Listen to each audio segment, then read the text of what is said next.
E aí, pessoal, boa tarde. Então, o VS na quarentena hoje vai ser com o João Paulo, de Química, e ele vai estar falando sobre flavorizantes e vitaminas. Então, aproveitem aí esses minutos e qualquer dúvida vocês podem falar no final. Então, pode começar aí, João Paulo. Então, galerinha, boa tarde a todos e todas. Para quem não me conhece ainda, me chamo João, sou um dos professores de Química do Vestibular Solidário. E aí, estou com um planejamento nessa quarentena, né, para que vocês possam estar aproveitando melhor essa quarentena, esse período de quarentena, de trazer um pouquinho de um histórico, né, dentro da Química, que é sobre os flavorizantes e um pouco das vitaminas, né? Então aí eu vou falar um pouco historicamente das vitaminas, de como elas se sucederam, citar algumas vitaminas, algumas do complexo B, vitamina C, vitamina D, que são vitaminas essenciais para o nosso corpo, e dar algumas dicas isso relacionado para o Enem, né? Como é que o Enem ele pode estar trazendo isso para tu aí na tua prova de natureza, né? No final do ano. E trazendo também de início essa questão dos flavorizantes, né, para que vocês entendam que realmente são coisas mínimas que a gente pode estar começando a entender, né? Então, o que é que acontece? Flavorizantes, nada mais nada menos, são o que a gente conhece hoje em dia como as essências, né? Então, as essências, nada mais nada menos, em sua composição orgânica, são ésteres orgânicos, né? Então, aí está dentro de um pouco do material que eu tinha passado para vocês, né, semana passada.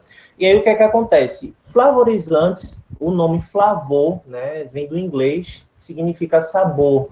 Então, justamente em comidas, processos industrializados, que passam pelo processo industrializado, isso vai ser aderido a um determinado alimento, seja ele bolo, seja ele bala, qualquer coisa do tipo, né? Até mesmo aquele refresco, o Tang, acaba sendo inserido os flavorizantes, né? Porque aí vou explicar um pouquinho melhor, porque isso está dentro das características dos ésteres orgânicos. Então, tem aí os kisuke, né, os famosos mancha-pulmão, a gente tem também lá aquele mentos, aquela balinha de mentos, né? Goma de mascar, que é o conhecido chiclete, o Trident, e entre outros e outros, né, que a gente conhece hoje em dia.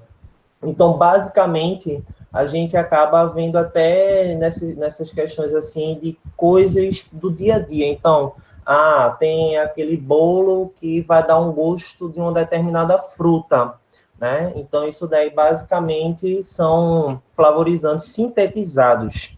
A gente também tem os flavorizantes naturais. Como assim, flavorizantes naturais?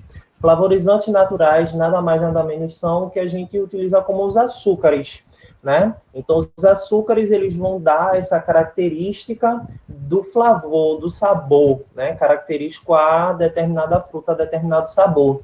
E também vai ter um pouco da questão ácida, né? Da própria acidez que a gente acaba se utilizando, que é aí quando a gente vai comer alguma coisa industrializada, seja lá um fine, por exemplo, o fine ele vai dos flavorizantes sintéticos e, né, os sintéticos para poder dar aquela idealização daquele fato de ter a presença dos açúcares, que vai estar muito aliado com a acidez do meio. Então, por conta disso que quando você come um determinado fine, a sua boca, a sua língua, né, o seu paladar, ele vai sentir uma determinada acidez. Então, é por conta disso, é a ação dos flavorizantes, né, que acaba captando isso, né? Então, espero que vocês consigam estar entendendo essa questão, né? Mas eu quero que vocês anotem, deixem bem frisado de que os flavorizantes, a gente não só vai ter os ésteres orgânicos. Nos flavorizantes, nós vamos ter também os aldeídos orgânicos, né? Que é justamente o octadienal de metil, que é o flavor do limão. Exceto ele, os demais acabam se enquadrando nos ésteres orgânicos, tá certo? Mas voltando um pouco sobre a questão lá do kisuke, do mancha-pulmão, que eu disse a vocês. Não sei se já aconteceram isso com vocês, de quando vocês abrem o kisuke e sai como se fosse uma fumacinha, uma espécie de daquele composto que vai estar ali dentro, né? Fechado, empacotado. E quando vocês acabam inalando aquilo, Aquilo dali é uma das propriedades dos ésteres orgânicos. Além deles serem solúveis em meio aquoso, né, pela presença lá do oxigênio, né, de 2 oxigênios, né, a gente vai ter também a questão da volatilidade. Então, isso é uma das características que também vai estar incluso lá nos ésteres orgânicos. Beleza? Então, eu espero que isso dê para que vocês possam estar entendendo basicamente como é que os flavorizantes eles são utilizados no nosso dia a dia, tá certo? Que vocês possam entender bem assim como é que isso pode estar vindo contextualizado na questão do Enem, isso pode estar bem contextualizado, beleza? Falando um pouquinho agora sobre as vitaminas, que aí vai demandar um pouquinho mais de tempo, eu vou puxar mais para o viés histórico, para que vocês entendam porque o Enem ele tem essa pegada.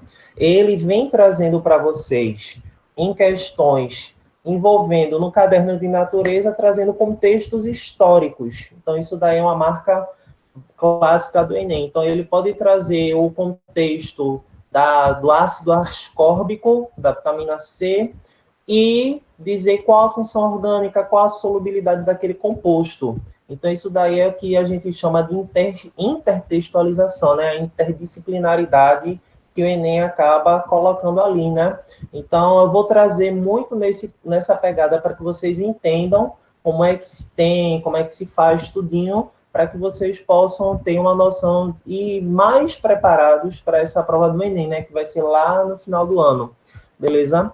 Basicamente, a gente tem o seguinte, as vitaminas, né? Se a gente for puxar para o contexto histórico, eu fiz umas anotações aqui, em que as vitaminas, elas basicamente, né, desde o século XVIII, elas eram utilizadas, sendo que, assim, não se tinha uma evidência comprovada, né? Porque a ciência, ela era um pouco arcaica, tudo mais, e naquela época as vitaminas, elas não tinham essa questão assim de realmente ter uma comprovação de dizer que aquela determinada vitamina vai ajudar no seu crescimento de um determinado fator no seu corpo. Então, basicamente, no século XVIII acaba se utilizando determinados tipos de alimentos, né, convenientes à época. Começava a ter indícios de que aquilo poderia ser vital, né? Que poderia ser bom para o indivíduo, o ser humano. Sendo que a Hipócrates, né, que é considerado o pai da medicina, ele já vem trazendo nesse período, né, de que ele observava que a dieta do fígado de boi, fígado bovino, ajudava muito no que a gente conhece como cegueira noturna, né? Que aí eu vou estar explicando um pouquinho, basicamente, o que seria isso. E mais adiante vai se comprovar de que vai ser utilizado outras vitaminas, né? E aí o que é que acontece? No século seguinte, eles começaram a utilizar a questão do arroz, né? Então, basicamente, o arroz ele foi ali a diferença, né? O diferencial, porque foi a partir do arroz que a gente conhece hoje, que seria a niacina, que seria basicamente o que em 1911 vai ser detectado como um fator anti-beriberi, né? Que aí eu vou estar explicando melhor para vocês, certo? E aí o que é que acontece? Eles mudam um pouco a questão da própria alimentação, porque começa a perceber essa diferença, essa melhoria na própria vida do ser humano, né, em questão da própria alimentação. E aí, no século XX, já começa o boom, né, científico, que aí foi detectada a questão lá para 1906. Frederick Hopkins, ele começou a ter evidência de determinadas vitaminas, né? Então aí começou a se aprofundar, né, o que a gente conhece das vitaminas, que a gente tem as hidrossolúveis, lipossolúveis, né? Mas em 1911, o químico Casimir Frank, ele acaba detectando através da casca de arroz, né? Que é o que eu tinha explicado, que seria o fator anti-beriberi, né? Que aí ele acabaria fazendo o seguinte: e foi-se constatado naquela época que a casca do arroz ajudaria na manutenção, na melhoria de determinados animais e seres humanos, né, em determinadas doenças que poderia estar ocorrendo. E foi através dele que ele acabou detectando que aquilo dali seria vital, né, primordial para o indivíduo, de uma maneira em geral. E o que ele acabou achando, né, nessa casca de arroz seria a niacina. A niacina é um tipo de amina. Isso daí vocês vão estudar melhor comigo, né, na parte química de compostos nitrogenados e bioquímica, provavelmente com a parte de biologia, isso vai estar sendo explorado mais adiante.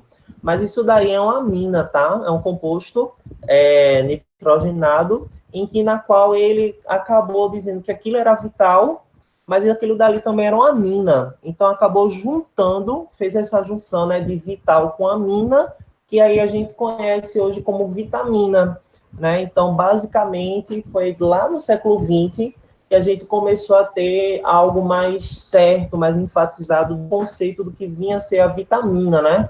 Visto que em séculos anteriores acabou se tendo evidências de como é que ocorria, de como é que se fazia isso, né?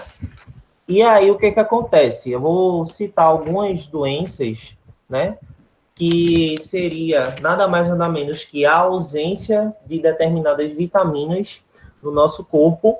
E se tratando aí, principalmente no final, eu vou dar uma dica para que vocês possam estar entendendo e fazendo essa linkagem, beleza? Então, aí eu vou citar algumas doenças rápidas, que seria a pellagra, o beriberi, o escorbuto e o ractismo. O escorbuto seria a questão da cegueira noturna, tá? E aí o que é que acontece? A pellagra, né, basicamente todas essas doenças, elas vêm em decorrência da ausência de vitaminas no nosso corpo. Então a gente tem noção, a gente tem conhecimento de que o nosso corpo, químico-biologicamente, precisa de vitaminas para poder ter a própria manutenção corpórea. Então, isso daí a própria química explica nas reações, a parte biológica explica na parte bioquímica da história, né? E aí, o que que acontece? Quando se há a ausência de determinadas vitaminas, de suplementos vitamínicos no nosso organismo, o nosso organismo acaba detectando isso através das doenças, tá certo? E aí o que que acontece? A pellagra é uma doença muito antiga, mas que ainda pode estar acontecendo. Ela ocorre na ausência da vitamina B3, tá? Que seria a questão até da própria niacina.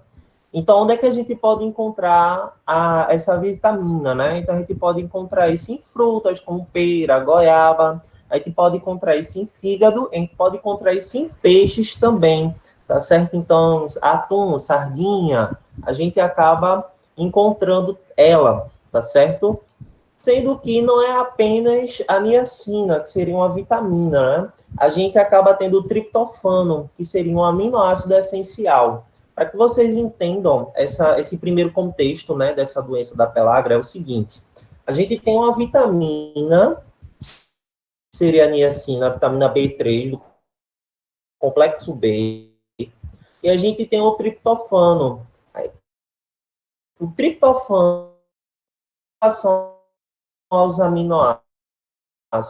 Os aminoácidos, a gente tem dois naturais e assim, aminoácidos, e esse aminoácido essencial, ele vai ter essa combinação com a vitamina B3 para que possa estar tendo aí a ausência dessa doença, tá certo? Então, basicamente, seria uma vitamina com um aminoácido. Então, isso daí pode vir na tua questão, seja só de química, seja só de biologia, ou contextualizando as duas, né? Que a pellagra é a ausência da vitamina e do aminoácido.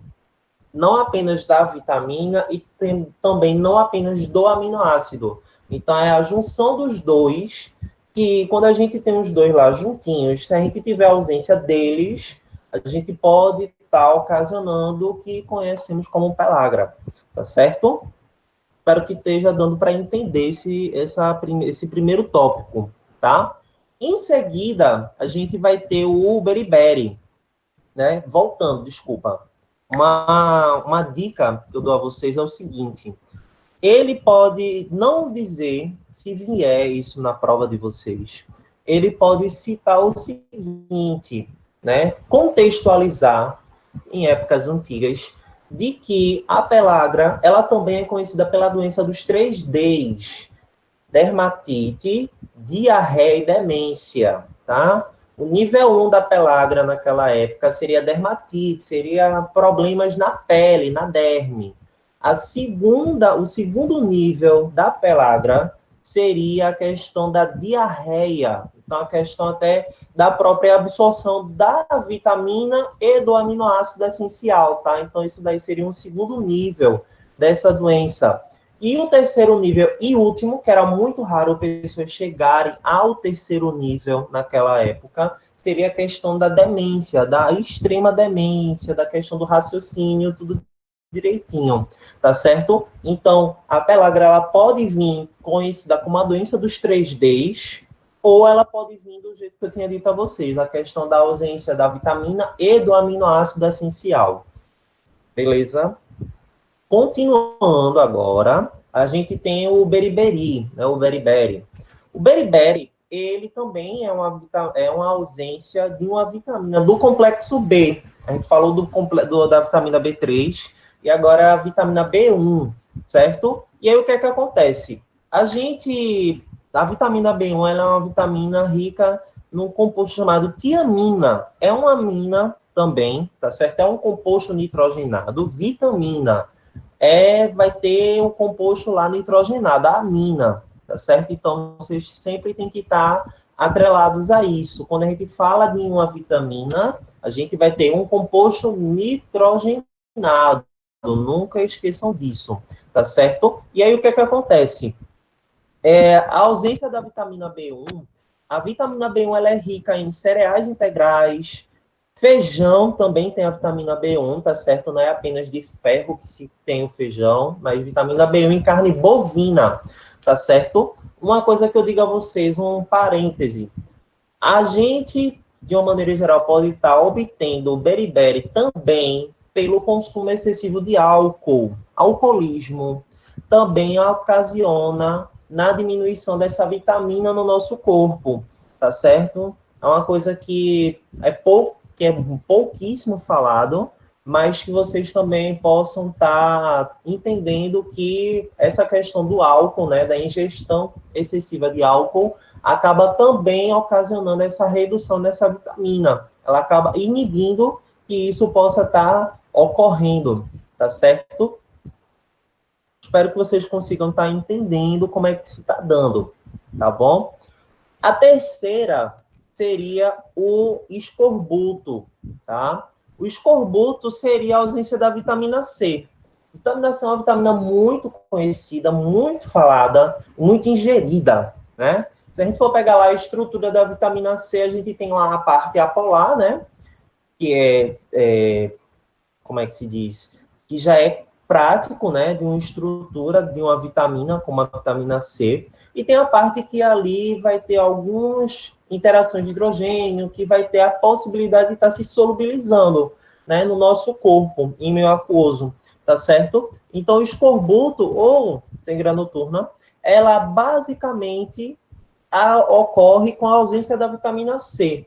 Mas, ora, onde é que a gente acha a vitamina C? Vitamina C em frutas cítricas, tá certo? Então, laranja, limão, frutas ácidas e semiácidas têm teor proporcional à sua acidez de vitamina C, tá certo? Então, as que mais vai ter a vitamina C são laranja, obviamente, limão, depois a gente vai ter acerola, entre outras frutas ácidas e semiácidas, tá certo?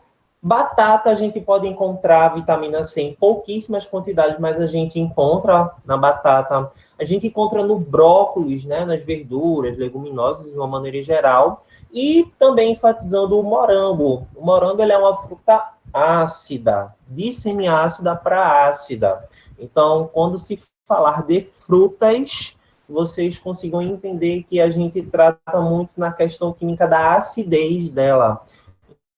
Então, a gente vê muito nessa questão.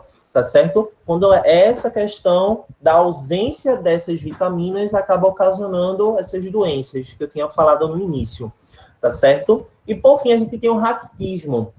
O raquitismo é o último tópico da parte de vitaminas, que aí eu vou estar trazendo para vocês, que aí eu vou estar dando umas dicas relacionadas a isso, tá? O raquitismo, nada mais, nada menos, é uma doença que é ocasionada pela ausência de vitamina D.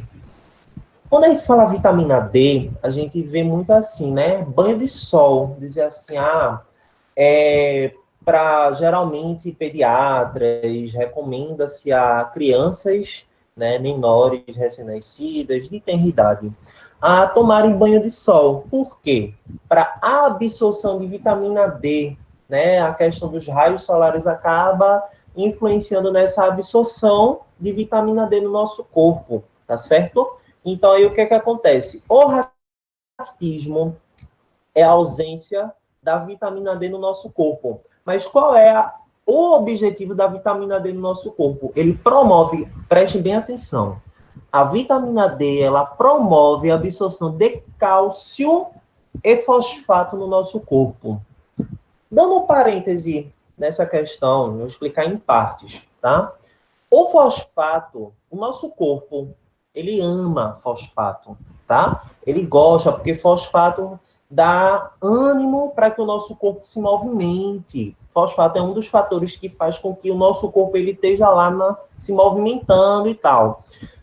Fora isso, né? Não sei se tem pessoas que gostam de tomar Coca-Cola, né?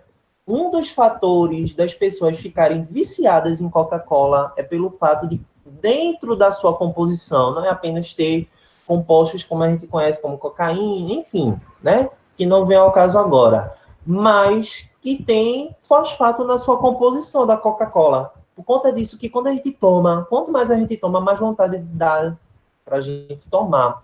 Então, é um dos fatores que faz com que você queira tomar mais refrigerante, mais Coca-Cola. Mas aí, em contrapartida, a gente tem o quê?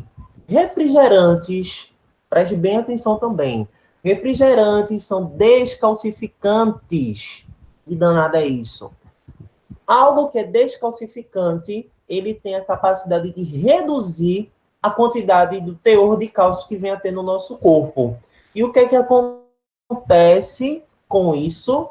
Uma doença que a gente conhece como osteoporose, que seria a baixa quantidade de cálcio nos nossos ossos. Porque se a gente tem alta quantidade de cálcio nos nossos ossos, eles não vão ficar frágeis, eles não vão sentir aquela fragilidade, né? Então, quando a gente tem baixa quantidade de cálcio no nosso corpo, a gente fica mais vulnerável a estar tendo osteoporose. Então, é uma dica que eu dou a vocês, tá certo? E outra dica que eu dou a vocês também é o seguinte: pode-se, né, por alguma eventualidade, por exemplo, um determinado paciente ele tem osteoporose, né, em uma certa idade. E nisso o médico ele pode recomendar que aquele paciente ele possa estar tomando um banho de sol, tá certo? Então, por exemplo, uma determinada pessoa está com uma iminência de ter osteoporose no seu corpo.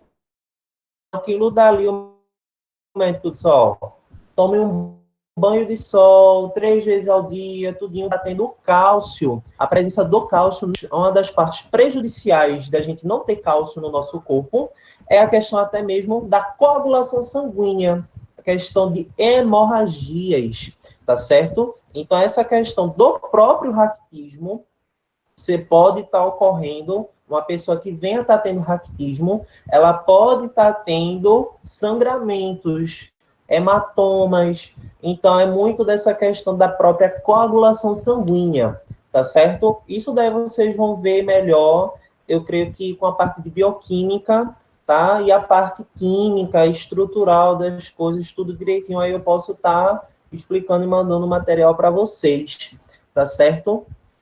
Espero que, em linhas gerais, né, eu vou abrir agora para que vocês possam estar perguntando, né, sobre tudo que foi comentado aqui, tá certo?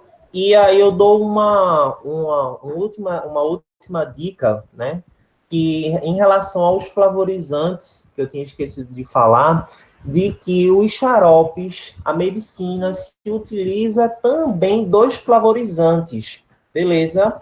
Então, através de quê, João? Através de xaropes. Quem nunca tomou aquele xarope com gostinho de morango? Quem nunca tomou aquele xarope com um determinado gostinho de própolis ou algum outro sabor, né? Então é para justamente aí até para a indústria, né? Para a parte infantil tá começando a se aderir, né? Então a questão dos flavorizantes também vai estar presente nos xaropes, tá certo? É só uma dica que eu dou a vocês.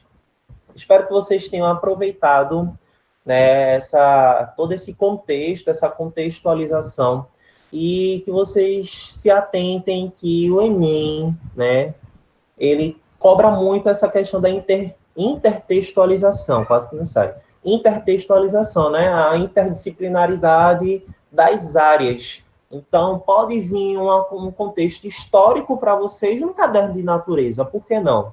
Então, que vocês se atentem à questão dos históricos das vitaminas, né? Depois que vocês forem ver esse conteúdo mais adiante, com biologia, principalmente a parte de bioquímica, mais aprofundado, eu recomendo a vocês que vocês possam estar dando uma olhadinha também no histórico de como as vitaminas elas começaram a ter esse boom científico, né? Um estudo mais aprofundado para isso, tá? Porque o Enem, uma das apostas que eu posso estar fazendo também, além da parte de meio ambiente, da química verde, é a questão também das vitaminas, né? Que ela sempre vem trazendo ali com a parte de química orgânica, bioquímica, fazendo essa contextualização. Tá certo? Bem, vou abrir agora, se o Rodrigo quiser mediar. Se também algum aluno do VS tiver alguma dúvida, aí eu fico aberto agora a estar sanando essas dúvidas. Rodrigo? E aí, alguém tem alguma dúvida para perguntar a João Paulo?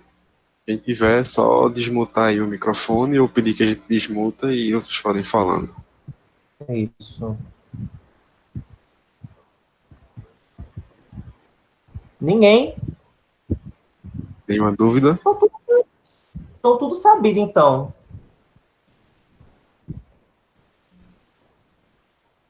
Acho que não tem não, Rodrigo. Eu acho, né?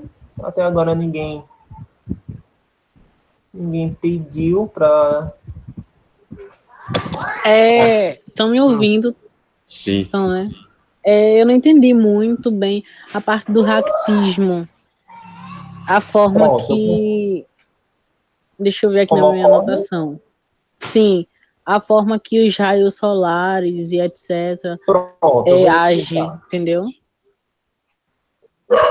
Vê só, Fernando. Essa questão do raquitismo, como eu tinha explicado, é a questão da vitamina D no nosso corpo. Então, a vitamina D no nosso corpo, ela acaba promovendo, ela é um agente ela acaba promovendo, né? Que a gente consiga estar absorvendo melhor o cálcio e o fosfato no nosso corpo, certo? Então, o que é que acontece? A vitamina D a gente acaba absorvendo também através dos raios solares, certo? Quando a gente acaba absorvendo os raios solares quimicamente vai haver toda uma reação para que aquilo seja convertido e possibilitando assim uma melhor absorção, uma melhor entrada de cálcio e de fosfato no nosso corpo, tá certo? Então, por conta disso, se é recomendado pacientes que venham a estar com osteoporose, tomar banho de sol, né, em determinado local do corpo, ou no corpo todo, para que o corpo ele absorva a vitamina D, que vai estar sendo advinda dos raios solares, e aquilo dali, o próprio corpo, ele acaba metabolizando aquilo, convertendo isso em cálcio, tá certo? Então, isso daí acaba fazendo com que a gente absorva e propicie uma melhor quantidade de cálcio no nosso corpo. Então, quando a gente tem essa baixa quantidade de cálcio, não apenas a osteoporose pode estar acontecendo, né? Como eu tinha falado, o cálcio ele é um dos agentes que acaba promovendo a coagulação sanguínea, né? Que a coagulação sanguínea seria indiretamente a questão da cicatrização, né? Então, quando a gente tem uma baixa quantidade de cálcio no nosso corpo, o nosso corpo ele vai estar respondendo dessa maneira, né? A questão da possibilidade de osteoporose e a questão também de hemorragias, hematomas, dor nas costas, na coluna, que são locais onde a gente tem a presença lá dos ossos, que em sua composição a gente tem o cálcio, tá certo? E também a questão da baixa quantidade de cálcio pode ser através de refrigerantes, né? A alta quantidade de refrigerantes, de comidas acidulantes, mas em principal, o refrigerante ou os refrigerantes, eles vão ter essa ação descalcificante, tá certo? Que essa ação descalcificante vai também diminuir a quantidade de cálcio no seu corpo, e aí pode estar possibilitando da mesma maneira essa questão do raquitismo. Deu para entender? Deu sim. Ficou mais claro, obrigado. Por nada. É porque eu estava anotando, aí eu não consegui entender só a parte da absorção, entendeu? Isso. Entendi. Mas agora ficou melhor, valeu. Deu para entender, né? Pronto. Alguém tem mais dúvida? Falem agora ou falem depois, mas falem agora de preferência. Por favor. Quem tiver dúvida, é só desmutar aí e falar, viu? Isso. Rapaz, olha, só Fernando teve a dúvida. Ninguém mais tem. Tá tudo sabido, então, né? Tá tudo sabendo de tudo.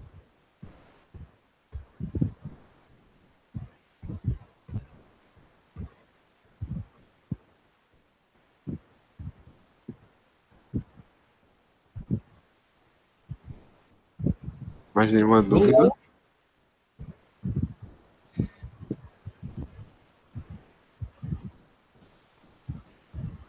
Então, acho que a gente já pode ir finalizando aqui essa live. Né? E aí, lembrando que quinta-feira vai ter outra, no mesmo horário, com live com Jefferson, lá falando sobre história. Certo. Então é isso. Valeu aí pela presença de vocês. A gente vai salvar no YouTube para mandar o link depois também. E quem tiver dúvida é só mandar agora a mensagem no privado de João Paulo que ele vai tirar. Qualquer dúvida pode falar comigo no privado do WhatsApp que eu tiro a dúvida sem nenhum problema, tá bom?